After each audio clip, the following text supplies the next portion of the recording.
Welcome back, guys, to the Elite Service Podcast, Unfiltered. Today, we're going to be talking to the customer about the customer experience when it comes to getting a new system installed. Question number one, what should a homeowner expect right after getting a brand new HVAC or heating system installed? This is a very common question. When it comes to getting a new system installed, number one thing, what does the warranty look like? Guys, if you get new equipment installed in your house, do not wait to get the equipment registered for warranty purposes. This will protect you for 10 plus years when it comes to that new system failing in the future if it ever does, depending on your installer, of course. Question number two, how long should it take for a new system to break in or settle into regular operation? Guys, once these systems are installed, they should be broken in. When you install a new heater, it takes me about 5 minutes approximately to burn off all the break-in oil and everything like that. Once all that is good to go, you should be good to go. So I would at least say 3 hours, and then the system should be operating under normal conditions. Question number three, what are some common mistakes customers make after a new installation? Very simple.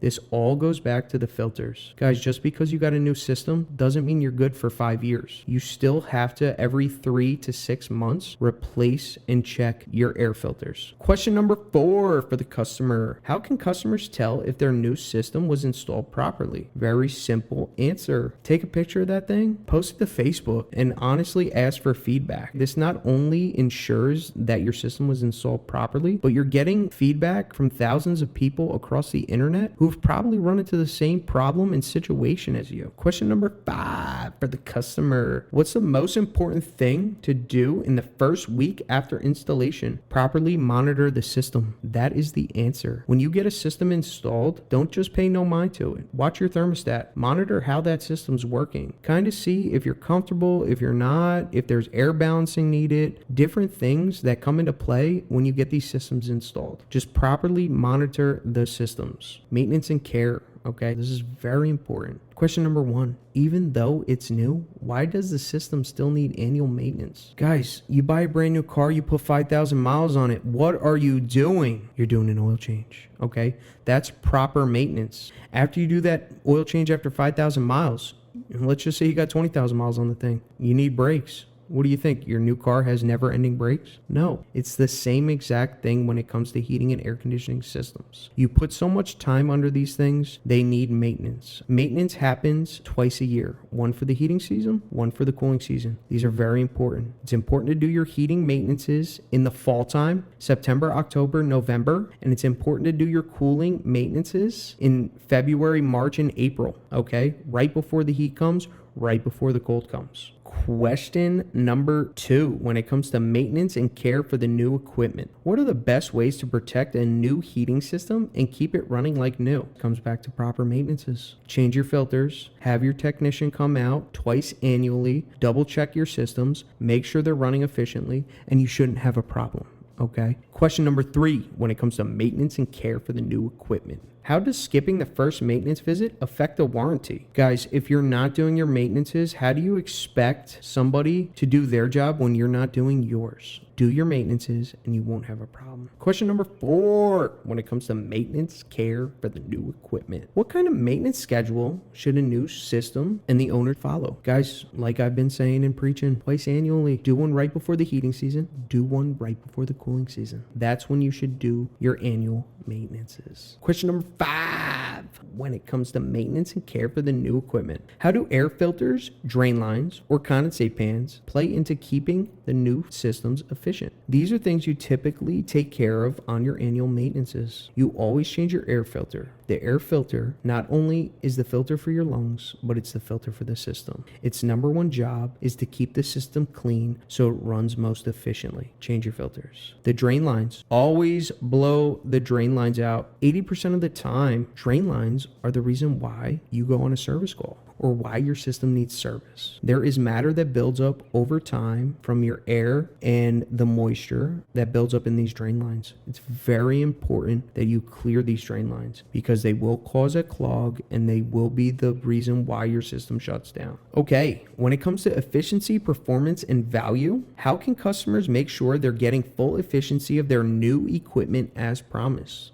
your system is as efficient as you are. Are you being preventative? Are you calling your technicians out to take care of these systems you care dearly about? Because if you're not, it's not going to care about you, okay? So back to the question, how can customers make sure they're getting full efficiency? Be efficient. Be on time with your maintenances. As long as you're doing that and your technician's doing his job, your systems will run efficiently. You'll get the most bang for your buck and your energy bills will go down. That's a promise. Question number 2, how much of a difference does proper thermostat use make with a new system? When it comes to thermostats, set and forget. If you're comfortable at 70 degrees, set that thermostat to that and let the system do its job. Don't think that you're going to jack the temperature through the roof and it's going to maintain that through the day. That actually makes your system work harder. It's easier to maintain than to achieve. If you're maintaining, you are achieving, okay? So keep your systems just running at a certain temperature. They'll do their job if you do yours. Keep your hands off the thermostats.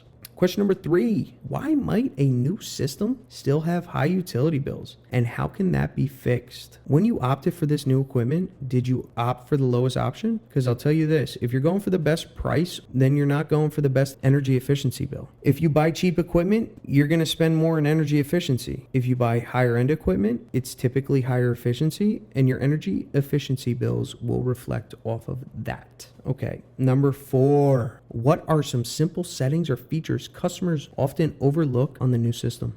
Guys, when you're getting a new system, educate yourself. Talk to your technician when it comes to what makes your system more efficient. You can get higher air quality. You can get a REMI halo, something that ionizes the air, that drops dust particles and gives you cleaner breathing air. There's a bunch of different things. Do your research, go online, and then make your decision. Question number 5, how does registering your equipment with the manufacturer benefit you? Guys, when this equipment is registered, all your warranty parts are covered, and they understand that you are a responsible customer who properly registered their equipment, and you're looking for all the guarantees and everything that specific brand has to offer, okay? If you take care of your business, they'll take care of you. When it comes to education and customer understanding, here's one of the most common questions asked. What are some of the things every new system owner should learn about their equipment before winter hits? Before winter hits, first off, make sure your equipment is running properly. How do you do that? Make sure your technician is doing his proper combustion analysis. Make sure that gas to air ratio and that system is burning properly, so you're not consuming too much, but you're consuming the proper amount. That is the number one thing when it comes to prepping your system for winter months. Question number 2, how can customers use their new system more efficiently without sacrificing comfort? There's many ways to do this. The number one thing is get a smart thermostat, okay? These nests, they get to learning your house. They're very adaptive. Your new thermostats, they tend to know your heating demands dip and dive. So it adapts to you and it learns when to properly kick in and how to modulate. Question number 3, how can a technician help teach a homeowner how to properly operate their new system? When it comes to equipment, there's not much operational information for the customer because the system should properly operate itself via the thermostat. The thermostat is what tells it to kick on and off, to not turn on, to turn on, and to do its thing. Set your thermostat to a proper temperature, 68 to 72 degrees, and let it do its job. You do your job, it'll do its job. Question number 5. What's the best way for customers to build a relationship with their HVAC company after installation? Keep in touch. Guys, me as an HVAC technician, I personally keep great relationships with my customers. They check in on me. They care about my day-to-day life. When it comes to that, get yourself a great technician. Somebody who cares about you, your home, your children, your pets, your air quality, everything that has to do with you. Get somebody who cares. That's the best way for customers to build a relationship with their HVAC company and technicians. When it comes to troubleshooting in real-life scenarios, most common question I get is, what are some normal noises, smells of new equipment you might have at first? Guys, it's kind of like the new car smell when it comes to your HVAC system. Everything has a smell. When your new system's running, You're burning fuel through the heat exchanger, which is then being blown across by the blower and into your living space. There's going to be new smells. You're going to end up adapting to them. Not only that, but the heater over time will burn off any oil, residue, dust, or debris sitting on the heat exchanger. So when it comes to that, new equipment, new smells. When should a customer call services versus waiting to observe? Guys, always do your maintenances twice a year. Heating maintenance, cooling maintenance. Very simple. How can you tell the difference between a control issue and a system issue? I just went on a call and the system wasn't reacting to anything I did to it via thermostat. So what I ended up doing was I jumped out the board and demanded it to put the heating on, and the heating came on. When that happens, it has something to do with the control. If I went to do that and the system didn't do anything, it has to do with the equipment versus the control system, which is typically the thermostat. So when it comes to that kind of stuff, you have to be a great technician. You have to know what your system's doing, and you have to decipher whether it's the controls or the system itself.